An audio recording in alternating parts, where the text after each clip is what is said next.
Sorry, we're running a little bit late. So let's dive in. And Gil's going to put the Torah up on the screen. And okay, Nikki's here. Good morning, guys. Good morning.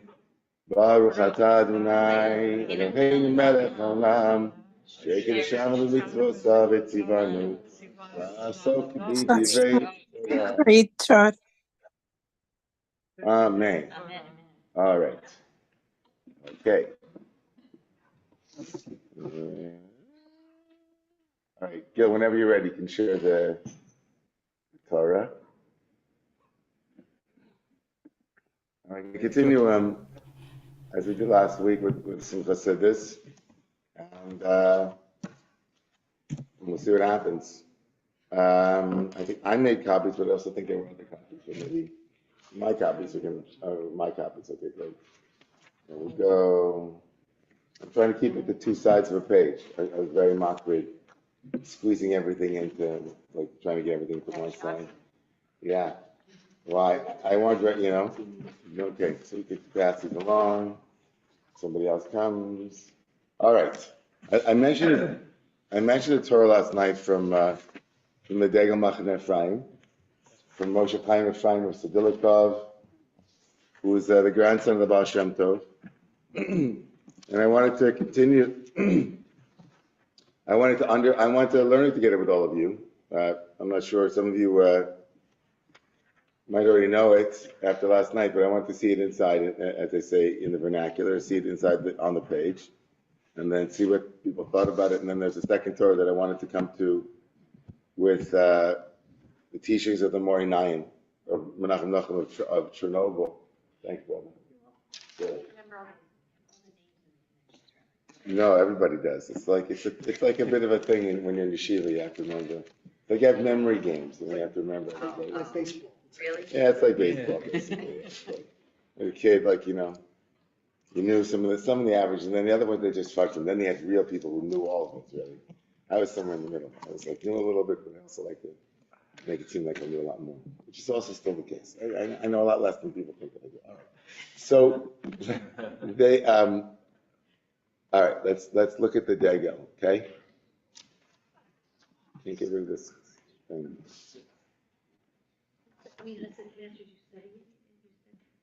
Okay. Because I'm not the one. Okay, that's his screen. Okay, got it. All right, so it says in the Torah that when we arrive at okay, let's just back up a little bit.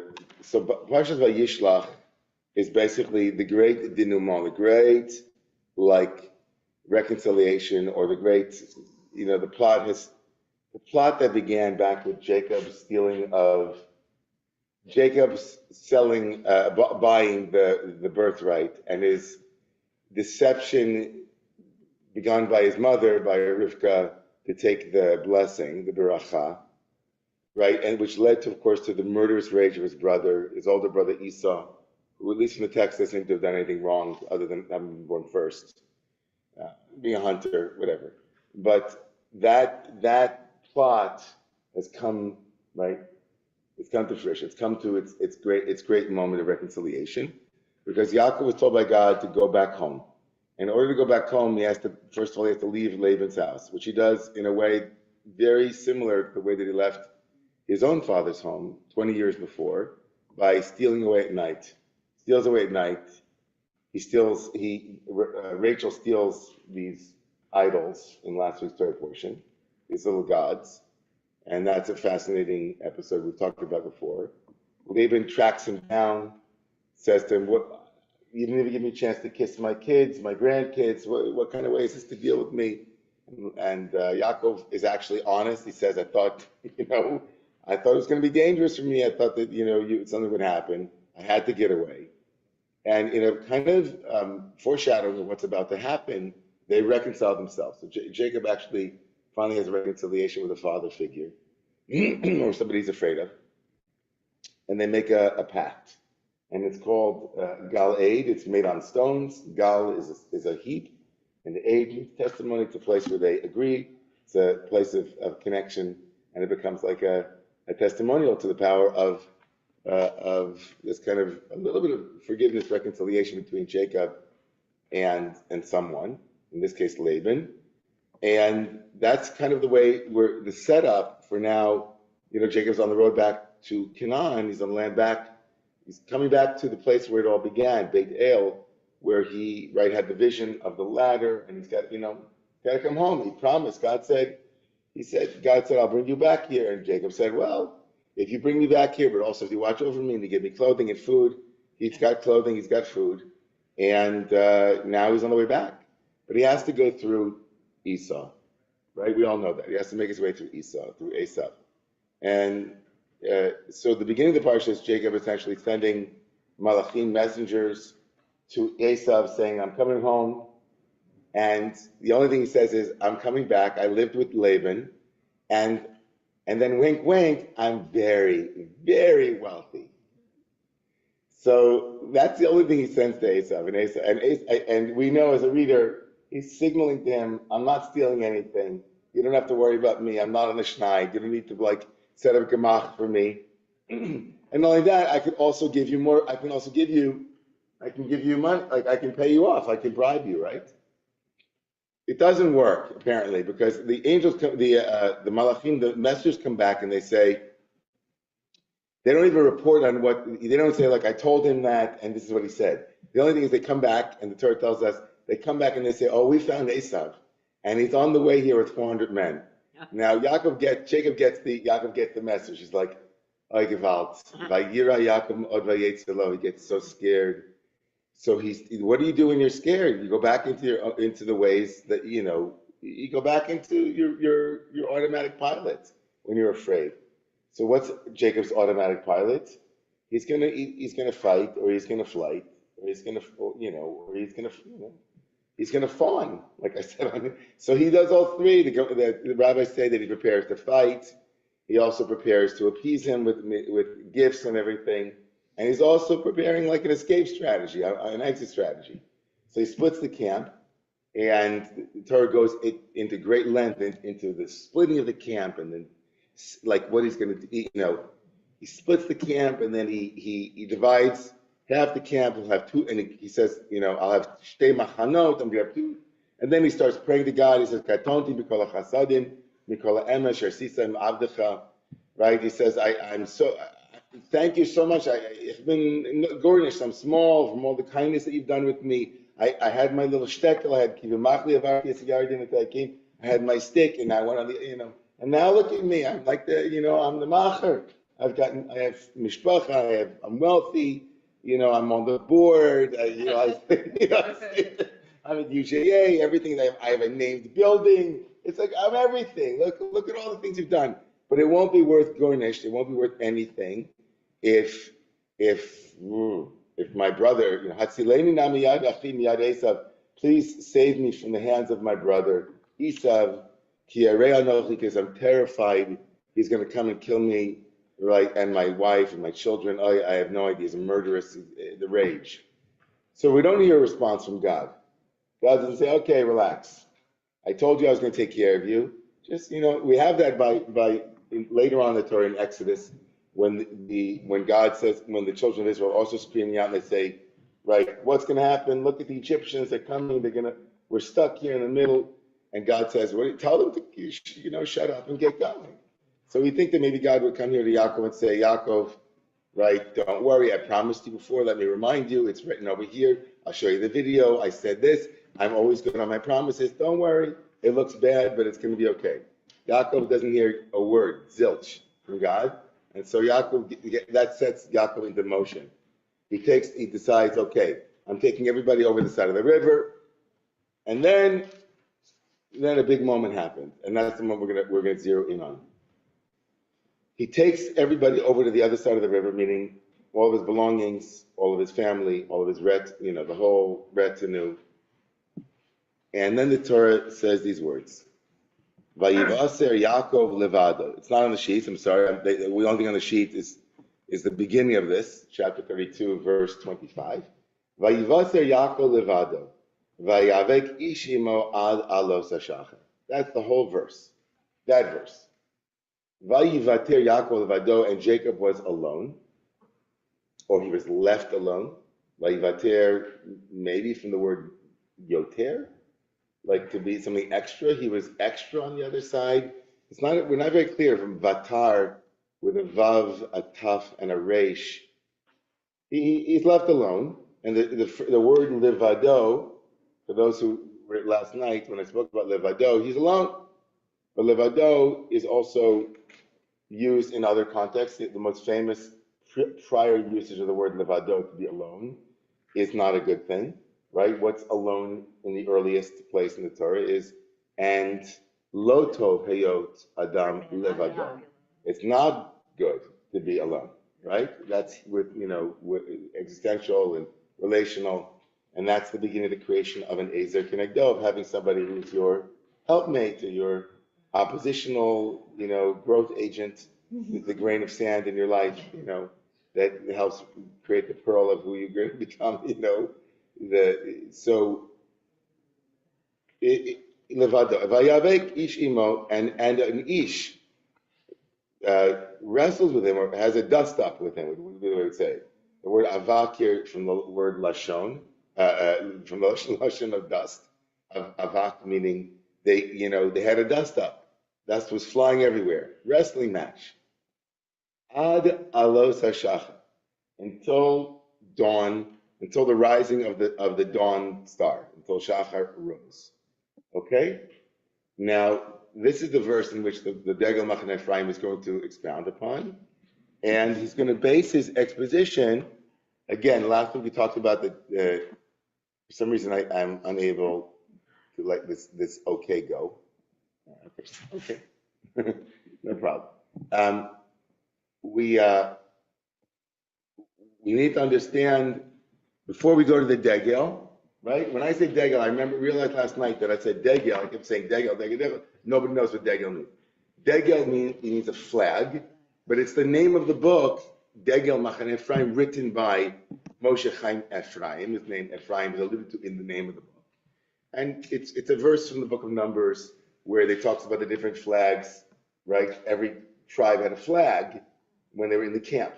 It's like an insignia. That's how you know which camp it was. Like if you go to Burning Man, which I can't, I'm gonna go to Burning Man sometime. I have to.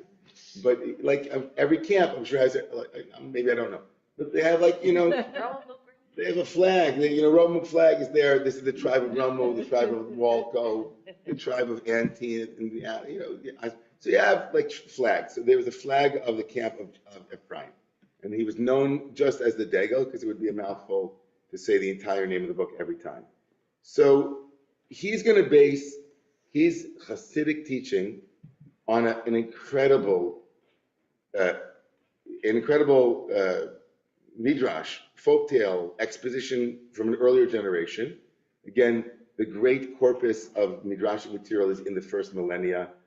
Let's say, we don't know exactly, but somewhere 5th century, 6th century, some say later, some say earlier, it doesn't matter. But rabbis essentially taking verses of the Torah and expanding them, adding, comparing intertextually, one word here, another word there, and what does it build? It creates something. It's a very creative literary work, and we have later generations will build themselves on that, almost like a intellectual architecture. Start with the Bible, then the rabbis, the midrash, and then later always building on the levels that came before. So this Degel in the 19th century, 19th century, grandson of the Baal Shem Tov was going to work off of an earlier strata. Okay? So that's the source on the page in front of you, for source 1. So the Torah tells us, and Jacob was alone. Yeah, do you see it? Rabbi Berechia quoted Rabbi Shimon. Rabbi Berechia b'shem Rabbi Simon Amar. Ein ka'el. Now, there is none like God. Right? You see that? It's the very first source number 1. Yeah? Now, what you don't see is that the ellipsis, the little dot, is because I cut out the beginning of the Midrash. The Midrash basically starts with something crazy. It says in the book of Deuteronomy in Hazinu, when Moshe is singing to God, like there's a song, Ein Ka'el Yeshurun, Rochev Shamayim Be'ezreka Uvegavaso Shchakin. There is none like you, God. Ein Ka'el, Ein, none like Ka'el, like God. El is God. So what does that mean? It means none like God. Right? What can we compare you to? Nothing is like you. Ein Ka'el. But then the Midrash says, well, Ein Ka'el invites us to imagine Yesh Ka'el. There are those who are like you, God. In other words, not really, but in the ways of like the ways that human beings and in particular Israel mimic God. It's true there's nothing like you, God, completely, but there are those who mimic you, God. So Yesh Ka'el, there are those who act like God. And it goes on to say, just as the Jewish people or humans open the eyes of the blind, it goes through examples of prophets, basically, who we were told that only God can do these things, and the prophets came along and also did them. God's the only one that can resurrect the dead, but what about Elisha in the Bible, in the book of Kings? God's the only one that can bring rain, but what about, So there are these exceptions to the rule that are kind of like, there are those who acted like you, and there are also people who act like you and do the things that you do. Okay. So look at this other juxtaposition or this comparison. Ein Ka'el, Mikael, Yeshurun, Jeshurun, Yisrael Sava, right? Grandfather Israel. Ma Kadosh Baruch Hu Katuv Bo V'Niskav Hashem Levado Af Yaakov Vayivaser Yaakov Levado. The verse in Deuteronomy says, who is like God? Yeshurun. Mikael Yeshurun means, okay, I lost you. I can tell I lost you. Ein Ka'el Yeshurun is the verse in Deuteronomy. Moshe is talking to the people of Israel, and he's calling them Yeshurun. It's a name for, like B'nai Yeshurun. Just, BJ, B'nai Jeshurun. Yeshurun are the Jewish people. Why they're called Yeshurun? It's a question. Yashar, straight ones. Yisrael, Yashar, like similar. The first two letters are the same. Yeshurun. Just trust me. So the way that the Midrash is reading the verse in Deuteronomy is when Moses asks rhetorically, Mikael, who is like God, Yeshurun, addressing the Jewish people, the Midrash reads it differently. The Midrash plays and says, Mikael, question mark, Yeshurun, the Jewish people. You see that play? Mikael, pause, Yeshurun. How are the Jewish people like God? Well, here's an example. Yeshurun, the great Israel. Yeshurun, remember Israel? Who is the original Israel? Jacob, Yaakov. Yisrael Saba, grandpa Jacob, who was called Yisrael, right? He was alone, and God is called in the book of Isaiah, and on that day God will be alone, levado. Af Yaakov ayivater Yaakov. In other words, just as God in the future will be considered like alone, we don't know what that means exactly, but like exalted, alone, the reign of God. But what's important here, before the conceptual connection, is the word connection. The same way the word levado is used with Jacob, and Jacob was left alone. The Midrash invites a comparison between Jacob's aloneness as he prepares to wrestle with this mysterious Ish, with God's aloneness at the end of days, at the end of time. And the Midrash says, who's like God? Jacob, Jewish people, alone to wrestle, God alone at the end of days. Now, let's go, that's the beginning. And now from there, the Degel is going to try to make hay out of that for our own inner work. Like, what does that mean for us on the inner work? Yeah? All that's a preface. Got it? Yeah? Okay, we're going to come to quite, I'm going to want to hear what you think about this comparison in a second, okay? So turn over your page for the English. I'm going to be doing the Hebrew. You can thank Google Translate for this translation. And if it's not good, we can all tell Google that they're doing a crappy job. Okay. Gesundheit. Yeah. All right, here we go. So I'm in the Hebrew on the first side, English on the second. Choose your, choose. Vayivater Yaakov levado v'chulei. He quotes the fragment of verse 25, chapter 42, right? And Jacob was left alone. Ve'ita b'midrash, right? It says in the midrash. The 14th century here is a mistake. I should have corrected that. It doesn't matter. That's what Google did. It quotes Isaiah and connects Isaiah's Isaiah's chapter 2, that vision with, right, the aloneness of God with the aloneness of Jacob. Midrash hazehu tamua ma'od. This midrash is exceedingly puzzling. It's very strange. Okay, that's what he says. Why do you think he thinks it's strange? He's about to give the answer, so he's not going to say why he thinks it's strange. What do you think he means that it's strange? After hearing the midrash, what's strange about the midrash?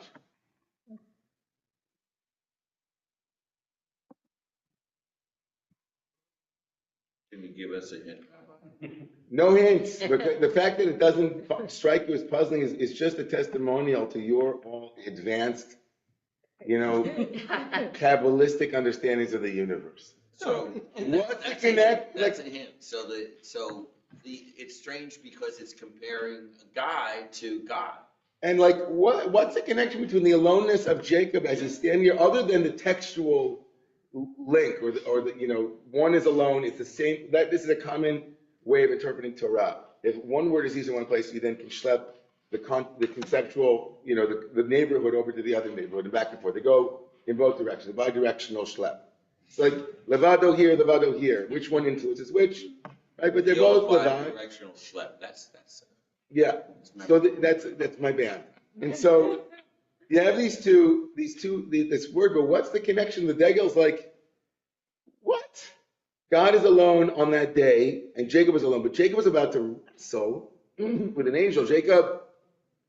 God's aloneness on that day will be that God will have maybe triumphed over evil. Like the levad over there, it makes sense with God. Who can be with God?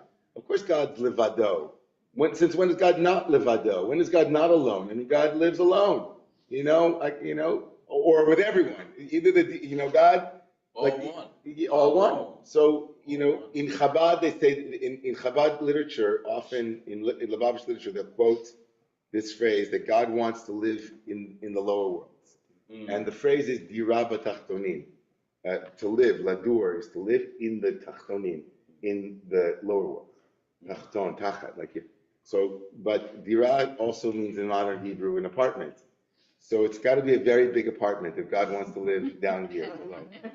It's not a studio or one bedroom. I used to live alone before I knew you, right? I used to live alone before I knew you, right? That's Leonard Cohen is bringing the midrash. Like, I used to live alone before I knew you, but once I knew you, then we're never living alone, right? God is with us. We're never alone. But like the Degel's like, what's going on here? And how do I work with it? So he's very Buddhist this way. Like, how do you work with it? I want to work with this koan. I want to work with this image. So he says, V'yesh lomar, we can say, al pi Gemara, according to the Talmud, the Gemara, kol echad mechuyav lomar kol olam lo nivra b'shvili. The Talmud in Sanhedrin says that everybody has to say the whole world was created just for him, right? Me or them, right?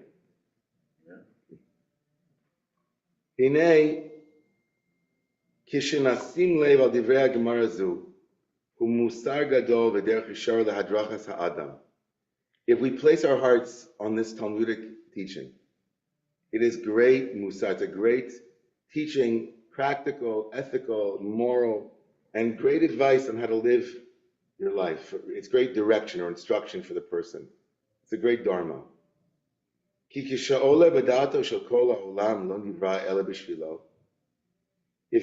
it arises in your mind that the whole world was created just for little old moi, right? And the world is created for me. Nimsahu yachid ba'olam. In that awareness, in that koan, in that meditation, you are alone, singular in the world. Unique, unrepeatable, absolutely essential, right? You are the Jenga piece that can't be removed from the structure without it all falling down, right? Welcome to your life as a Jenga piece. You are, the whole world was created for you. And therefore, Kol hamadas ha'olam b'kiyumo talui bo v'hatavas masa u'mekayim es ha'olam. The whole standing of the world and its sustenance, its continuation is dependent, hanging by your evolutionary purification. I'm just riffing because I'm just like in the goodness of your deeds and how you improve your life. Your improvement improves the world, and it sustains the world. V'chas v'shalom lahepech, and God forbid if we were to, think of the opposite, right? It destroys the world. Umachris ha'olam, ve'enot tzarich la'asos avodos, and therefore, right? It can destroy the world. Therefore, he says, if one deepens that awareness before you go into the next line, if that meditation is with you, says the Degel, and you think about why you are motivated to do something, why would it matter if you're doing it in front of one person or 10 or 1,000 or 1,000,000?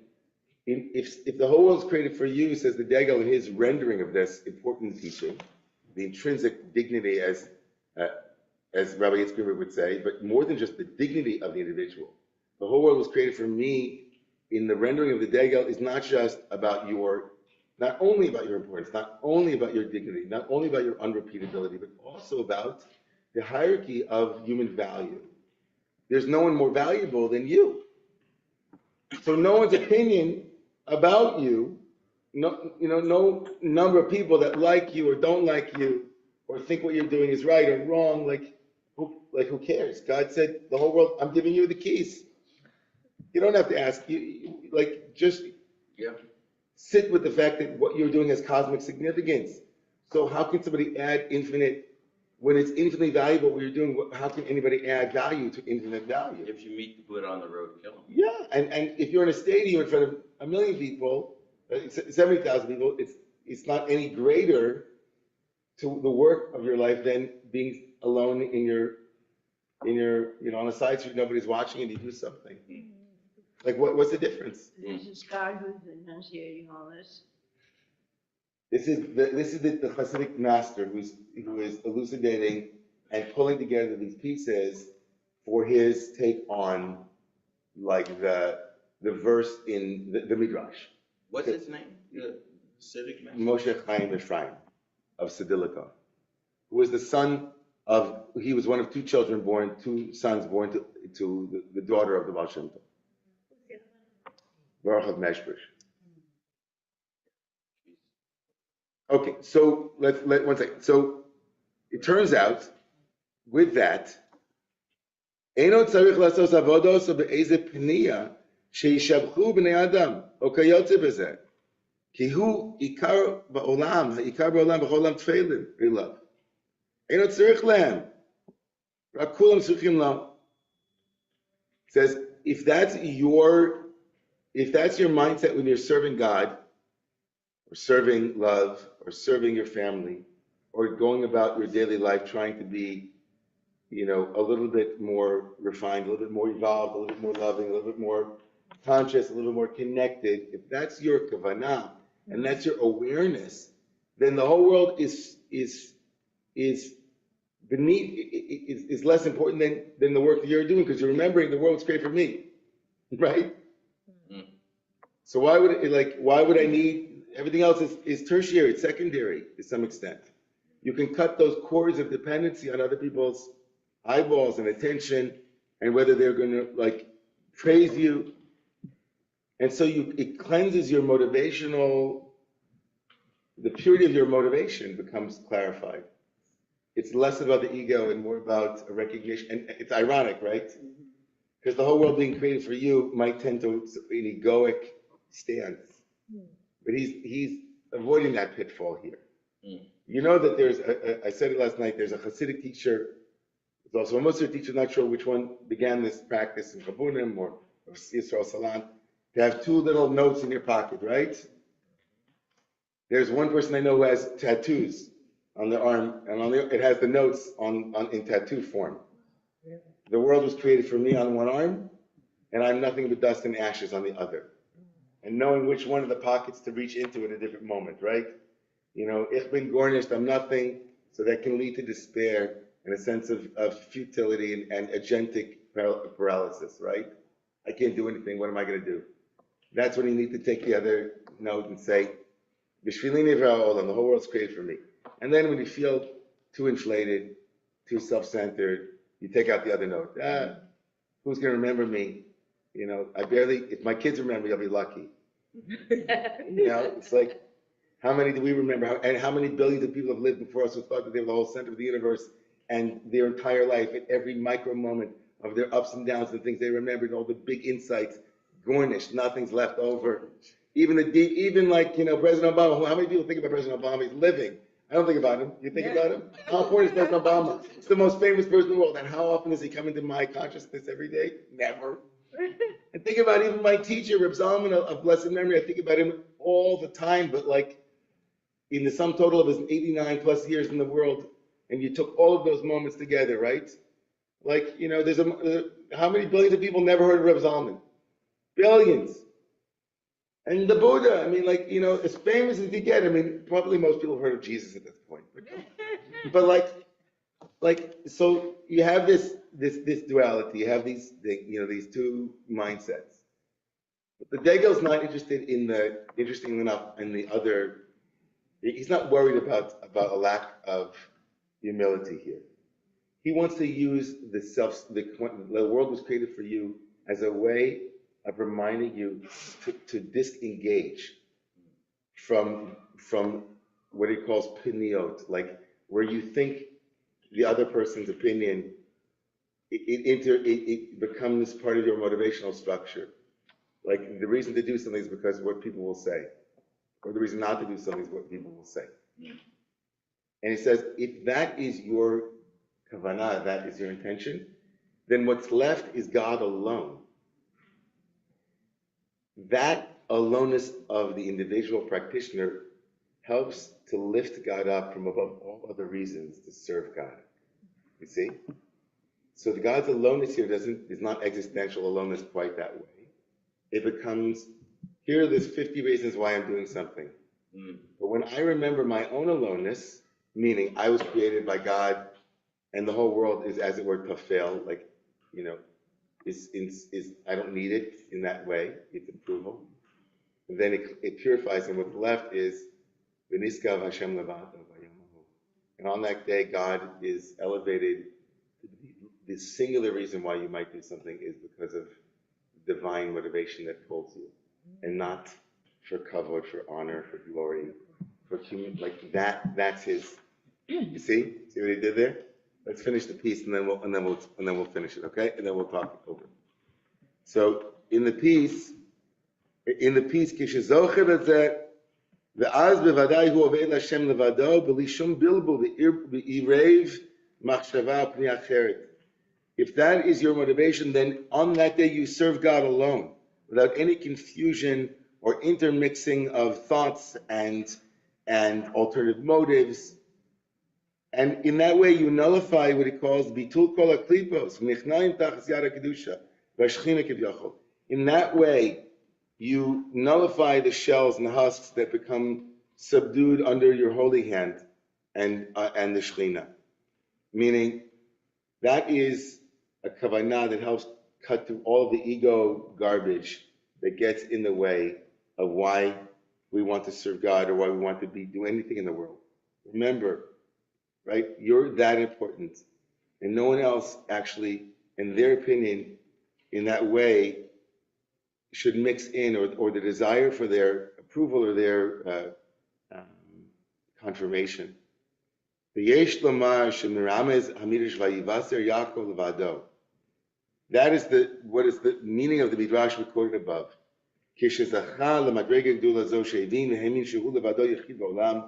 That when Jacob realized that he alone was, the world had been created for him, and the whole world was dependent upon his own service and on his actions, and in that moment God was lifted up.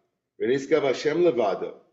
Hainu shebevadai avodaso tama ushlema unikiya ubitul kol haklipot. V'nichnai mitachas kedusha. In that moment, he had his mind and heart opened in absolute radical mirror-like consciousness, open and complete and clear, transparent, and the things that blocked that, the blockages and the impediments and the mind states that were illusory, they fell away under the holy hand of that realization. In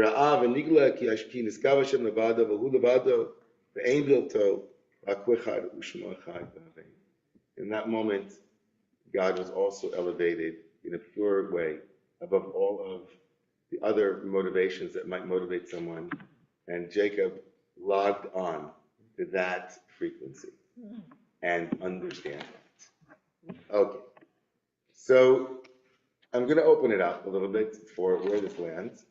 And it can also take back, I want to also bring it back in a moment, because my sermon last night didn't really go into this in this way. In a different way last night, I talked about the relationship between God's aloneness and Jacob's aloneness in slightly less internal ways, meaning the significance of aloneness in our service of God, the significance of sacred solitude, the significance of, and the difference between aloneness and relationship, and that Jacob will return to relationship after he's alone, and there's kind of an aloneness of this dark night for him, and that it mirrors in a way God's own wrestling with shadow and with darkness as well. But any of that is open. I'm going to open it up first in the room, and then I'll look for hands in this Zoom. And I want to please stay on this text or on this subject, okay, on Levad or on the Jacob wrestling match with the divine. Okay, yes. Can you speak up or stand near the microphone? You mentioned pinyot earlier. Is that the same? Over here. You mentioned pinyot earlier. Is that the same etymological root as payas? No, piniot is the same etymological root as panim, face, and to turn. So in Hasidic jargon, pniya means an alternative,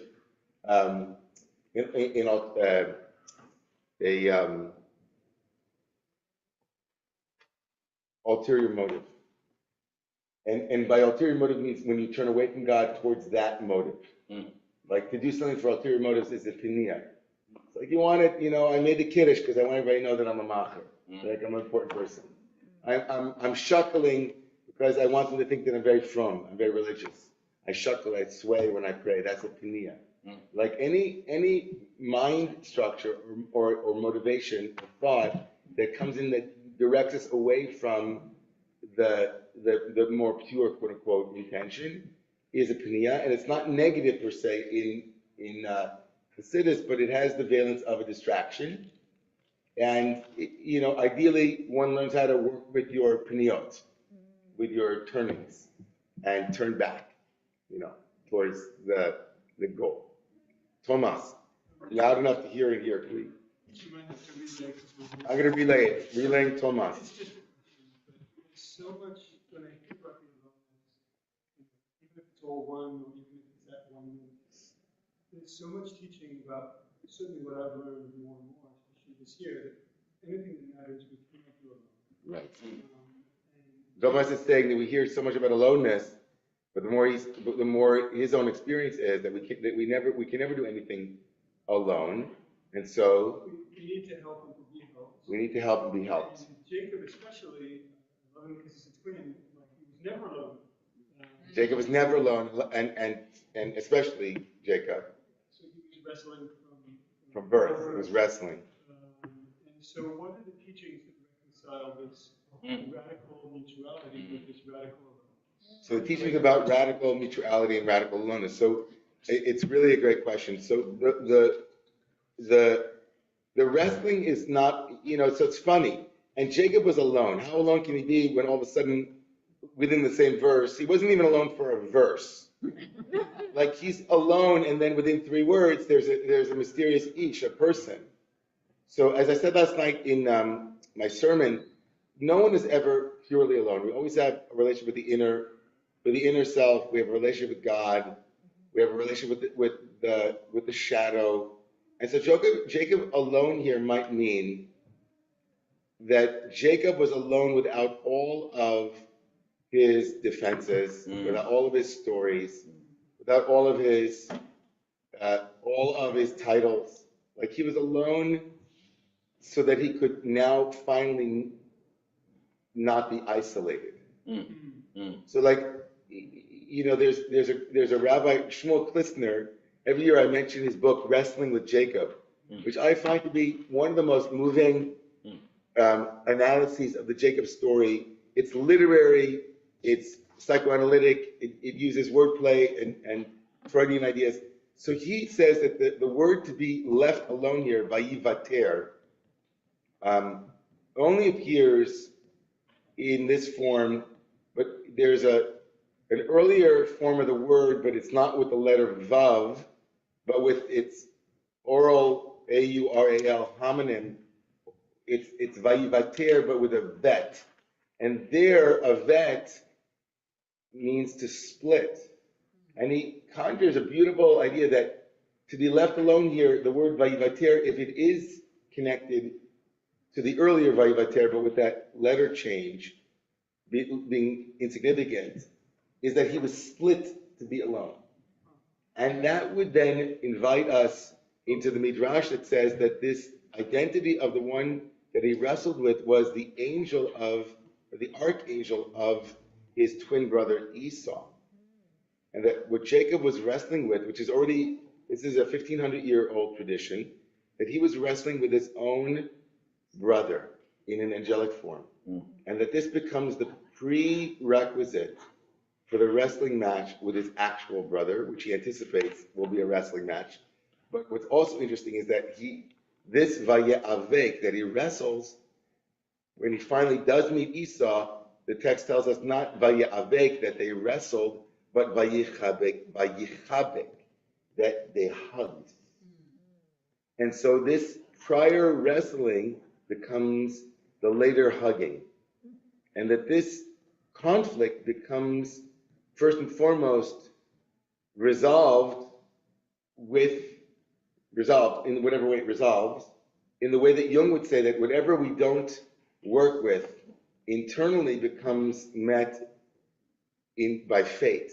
Right? This is a famous quote from Carl Jung, who wrote, and I don't remember it fully, but that whatever we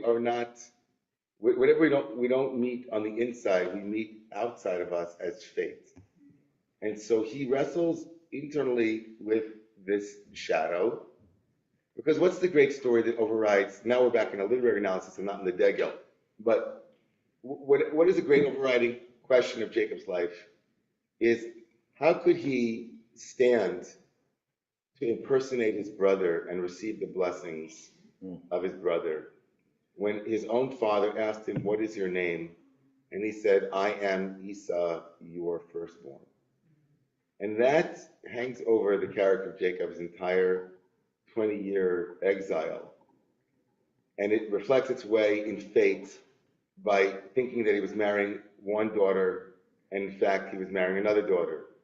There's a constant interplay of appearances not being what they are for Jacob.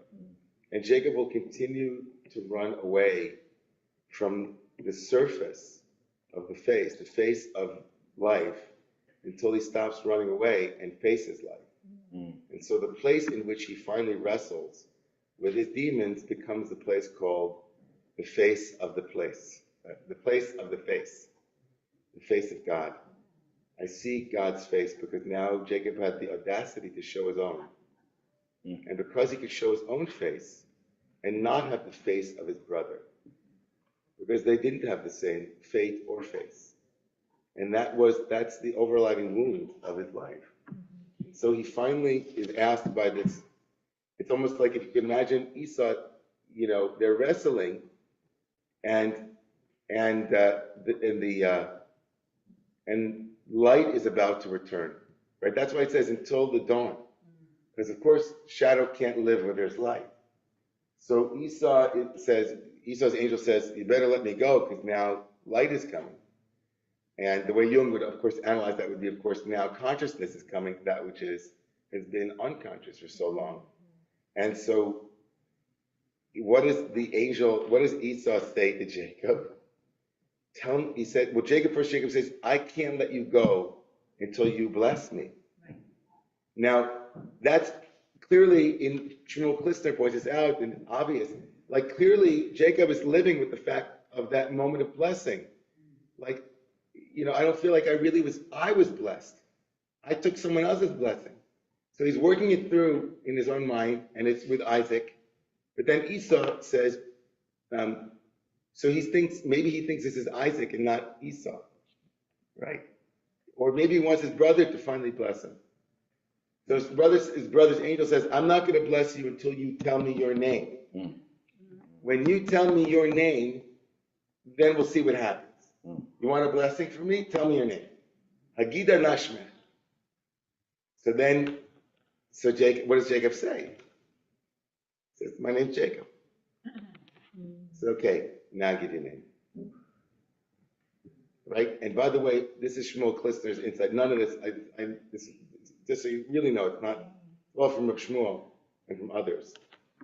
That's also when he then says to him, when he says to Magida Nashmecha, right? The word Hagida Nashmecha, that phrase is Gita Nasheh. Hagida Nashmecha is playing on Gita Nasheh, which is the vein of forgetting. Right? Where Jacob gets wounded is in the Gid, the vein of Nasheh, which literally means forgetting. Nasheh, from the Menashe, Ki Nashani. In other words, Jacob's injury forever is because you forgot your name. Because you forgot your name, like I'm going to remind you never to forget your name. Okay, and therefore we never eat. We Jews don't eat from the vein of forgetting because we're never allowed to forget our name. And if somebody asks you and you're wrestling, what's your name? You said, what's my name? You say your name. I'm a God wrestler. Right? And so this becomes his great drama. Right? And so he is always in relationship. But now he potentially is in right relationship. And right after this wrestling match, he goes back to reconnect with his family. Of course, it doesn't last very long, this awareness. And he's back to his old Jacobian ways. But we would say, let's say, bringing it back to the Degel, and the question of the Degel, is that the false self is our twin self too. Mm. And that the false self is not a bad self. It's not to be discarded and stigmatized. It's to be set in right context. When you remember the world was created for you, it can help purify the degree to which you rely and rest in the true self more frequently instead of running to the false self. We're always in relationship with these two parts of ourselves, at least, or the many parts of ourselves. But when we bring to mind how vital we are and how essential we are, which is always such an important thing because so many of our actions are motivated by a need for the validation of our own existence. Like I have to prove why I'm allowed to live. Like I'm allowed to be a person. And when we enter relationships that way, it's not a true relationship. If I am I, this is the great phrase from the Kutzker, the great statement. If I am I because you are I, then I am not I and you are not I. If you are you because I am I, right? It goes on. When I am I because I am I and you are you because you are you, then we can be in true relationship. And that's kind of natural instinct that we have to need that is kind of, he's trying to okay, so in the room, um, huh? Yeah, okay, brother, yeah. Batya, and then we're gonna go to Richard, and any other hands that are up, but nobody else's hand is up. So Richard in the Zoom, and first Batya. If I can remember now. I'm sorry. I'm so sorry, you know. It's been on a long You can journey do in the it. last 5 minutes. It's been yeah, sorry. One of the ways of giving love is to tell someone your name.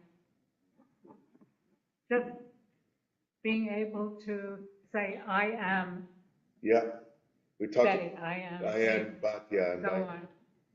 But after reading a lot of Reb Nachman from Breslov, I believe that the way to wrestle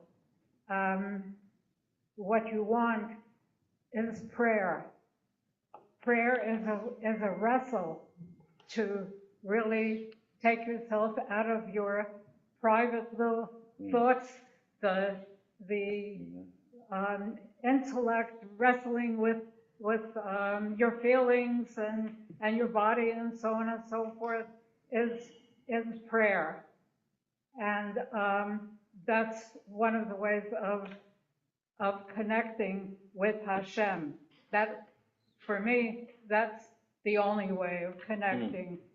When alone meaning, in my understanding, is to have that clarity of who you are at that particular moment. You can't ask, for the whole ganze Geschichte. You can't ask for the whole thing. But praying is how I've stepped, from 1 inch to the other inch. So moving from 1 inch to the other inch through prayer. So just for a moment before I go to Richard, just like if the Degel's teaching, just to try out the Degel's teaching right now, and bring to mind the invitation that the whole world was indeed created for you, and that this isn't a statement from a rabbi in the 19th century or a guru or a Buddhist teacher or a Hindu teacher, but like a deep core truth about the importance of your life and your birth, and how that awareness and truth might, if applied and really integrated on a cellular level, what might shift in your life at this moment, today, right now? Just take it in. Just take like a second, just like, oh, the universe is saying, B'shvilcha, b'shvilech, nivra olam. The whole world's great for you. And think of it a scenario, a gestalt, where you're teaching a class or you're with a client, or you're in a store, and your mind turns towards a different truth, a truth about the need for more this, more that, more, and how it might shift if the whole world's created for me. My thoughts at this moment, my purity of mind and heart, how valuable that is, without needing anything on top of it.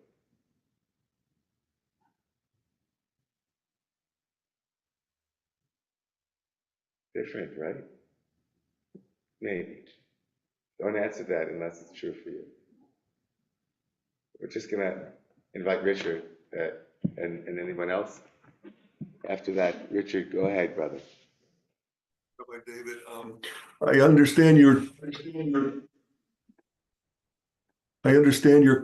comment about Shachar, the dawn, where it seems that the evil forces will lose their power. But I'm looking at Torah 14 by the Degel, and he seems, 2 Torahs later, he seems to teach refers exactly the opposite, to turn that on its head. He says that the word shakar is an acrostic for sheker, lies, tenufa, flattery, and ra, evil, for they raise the evil and reduce the good. This is what is meant by the verse, a man wrestles with him, referring to the evil inclination until shakar, dawn arose, i.e., until the traits of lies, flattery, and evil are elevated.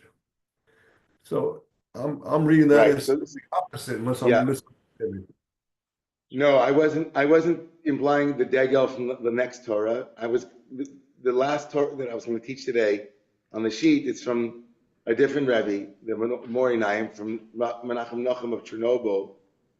And if you look at that teaching, in his mind, the mythic struggle between Yaakov Avinu, between Jacob um, and the Saroshal Esav and the angel, the archangel of Esav, is that Jacob was mythically fighting until the end of days.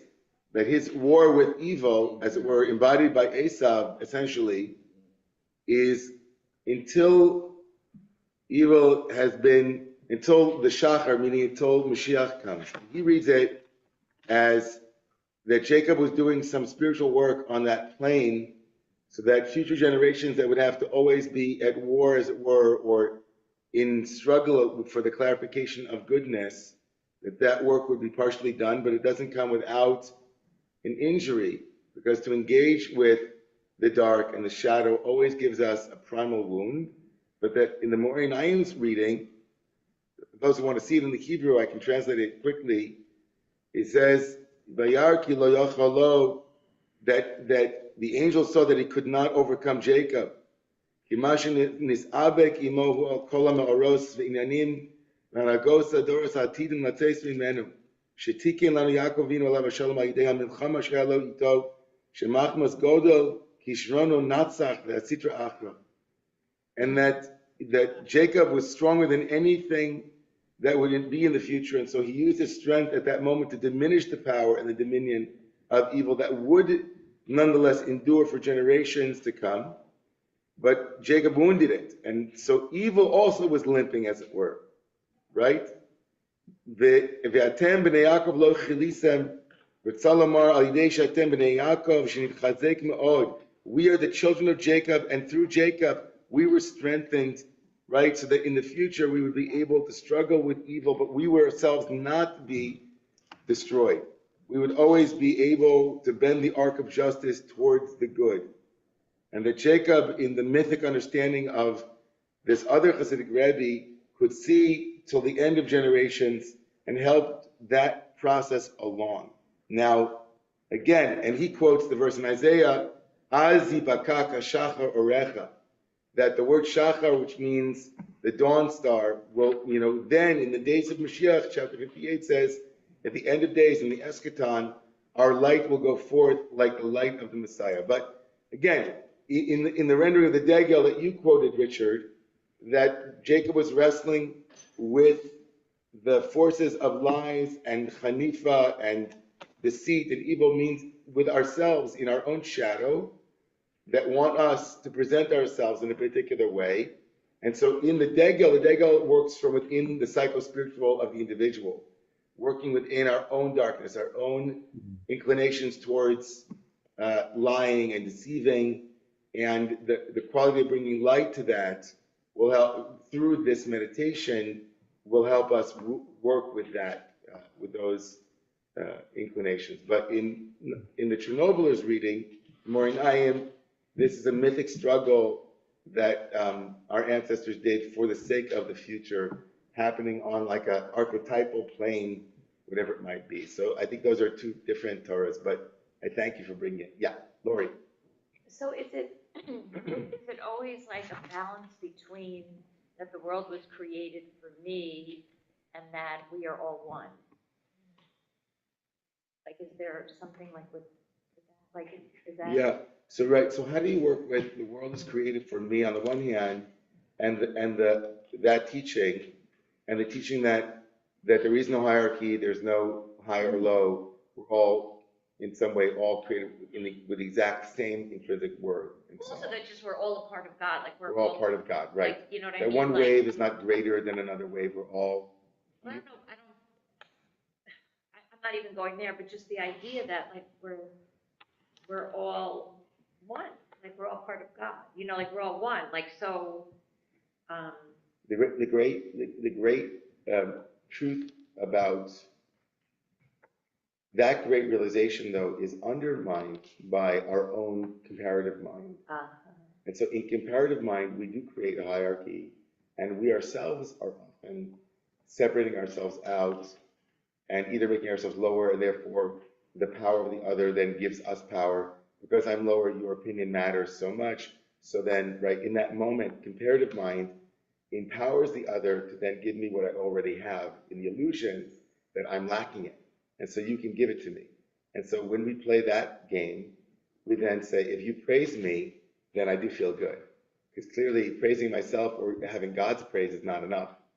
In that moment, I've made you into the mirror for me. And so this is a kind of cutting of that comparative mind. Of course, it could lead to I am greater than you, and then I can judge your actions and place myself as the one who will give you praise, right? And then you'll feel good because I'm singular in the world and I'm greater than you. So therefore, right? And so in both of those scenarios, we're not one in that oneness. But right? what about like even just getting beyond the words and thoughts that we're, right, aren't we supposed to be just, without even thinking? Totally. When you're in that state, of course, then great. Then if you're logged onto that plane, that's awesome. You know, this is kind of if you're not in that state, how do you then invite that state? And so he's saying, in intuition, which, by the way, there is this intuition, the basic intuition is that we are created, and the whole world is created for us, because the whole world arises within us, and that intuition, what Ken Wilber called the Atman project, is that the narcissistic impulse actually has a nitzos, has a spark of truth. The world is revolving around you, that's true. But everyone's world revolves around them. The narcissist forgets that part of the equation. And so it sees the entire circumference of the circle is you are in the center of the circle, but really all of us are points along with God in the center. And from the perspective of the divine, right, we are each unique. We see we don't see ourselves, we see the center, right? But if you're in that state, Lori, then the question won't even arise. Like when I'm in oneness, I don't think, I don't care what you think. Right. That's a thought form. Right. Yeah. When I'm in Dveikut, it's just I'm with God. It's sufficient. Nothing steps outside of that state to say there is lack. Right? When we're all one, there's no lack in a great way. And so the moment there is lack, I'm no longer in that space. And then he says, to get back to that place of wholeness, remember you are the whole world. And you don't need all of these other selves. You just need God alone to be in relationship, and that will set the frequency again, if that makes sense. Yes. Okay. Wow, a lot of hands now coming up. I don't know what's going on in the Zoomagog. What time is it? Does anybody even know what time? Oh, yeah, it is? time. Is it already? Yeah, 8 minutes. yeah, 8 minutes. Okay. So, it's so beautiful, so deep, as always. What feels particularly like truth, T is like when you feel, capital T is when I feel like I've heard this in different versions. So one, I always say to my class, I have a class called Building a Culture of Empathy, and I always say to them, there's never going to be another one of you. Like, you have to figure out what you want to contribute, because you're the only one who can do this, right? And I think I got that from a friend who got that from Kolbach, but I also say it in my class, my theory class, where I talk about Marx, and Marx says, like, we shouldn't, like what you said, we shouldn't be doing things for the ulterior motive, for money, right? It distracts us, it prevents us from connecting with ourselves and one another. That's the alienation of self and other. Like, we need to figure out our particular gift, our labor, and give it directly to others on behalf of others. It has to have that direct connection. Then you're connected to yourself, and then you're connected to others. So in yourself, when you figure out, like when we were sort of quiet to figure out, like, why is the world created for me? Like, what do I have to give to the world?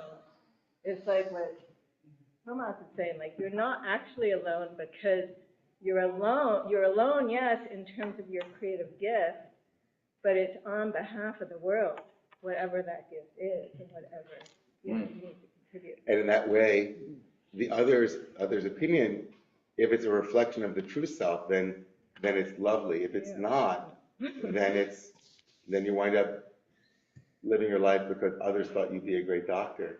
Right. And that's like doing it for money. That's, for money.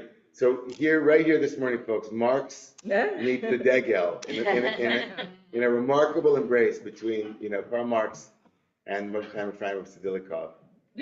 Amazing. Beautiful, beautiful, beautiful. Yeah, Tony.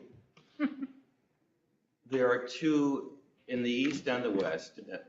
Buber's whole point in I and Thou and other writings is the unity of samadhi, to put it in Buddhist terms, is not the unity of awakening. That the Hindu samadhi, where you feel that all is one, or convinced all is one, Buber and the Rinzai Zen people like Hakuin said, you're in a cave of demons when you believe you're in oneness, because we get seduced by the sense of oneness. The oneness that's the real oneness maintains and even exacerbates the distinctions between us. So it's a team sport. The Mahayana vision is a wild team sport where we're one God's origami in a way. I love it. It's one God's origami.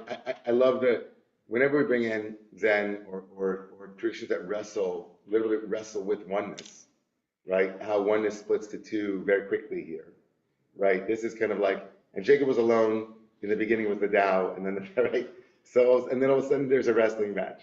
So oneness implies two immediately. But I loved this teaching because my own experience is that when I am caught in the relational transactional quality, which I don't think is transactional, but it is, which is your opinion, right? Your opinion, not meaning reflection, accurate reflection. I mean, when I am dependent upon your approval or your confirmation or your applause, whatever that is, which is itself my own mind structure, my own lack now, you are filling the ghost, right? That empty ghost that the Zen speak to, that the other is filling the empty ghost.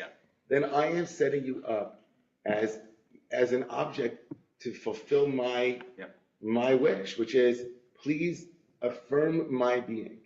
And in that way, not only do I invite you to be a part of a lie and an agent of that, right? Then you are in transactional, it's for the money, it's for the approval, it's for that. And so we're both in this dance. I get. It's all I get. And so we could say right now that the proliferation of distribution channels to suffuse and satisfy empty ghosts has become an all-pervasive pathology that is at the core of the social media industry complex that has made, like, if a smartphone has done a lot of things that are smart, like if we had a pop-up blocker that the Degel could create, or there's no pop-up blocker, like on the screensaver, it would say, before you engage in social media, the world was created for you, which means not that you are the most important person in the world, but that your intrinsic value is not dependent on likes and on how many people know that you are cooking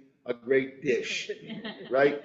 If you're doing it to share yourself and you don't care, and there are people, by the way, who are so profoundly secure in their own sense of self that their use of social media is dafka to create a shared unity, like, oh, look, it's joy, it's empathy, like, and then but it also invites algorithmically in a very insidious way, us to continue to feel that if others haven't seen something, that they must not like me, or they must be judging me, right? You know, and I think that the Hasidic master here is speaking to a deep spiritual practice that is not easy. I saw David Kurtz's hand up. So David, and I know that we didn't get, you know, I saw them late, so I apologize. David, you're the last word this morning. Go ahead. I feel bad because I was going to take it in a little bit of a different direction. You know, whenever I come to this part of the parsha, I'm really moved by what Rabbi Joseph Soloveitchik talks about. He talks about this moment as a moment where the people of Israel, he talks about fate versus destiny, and Jacob being the one that really realizes destiny.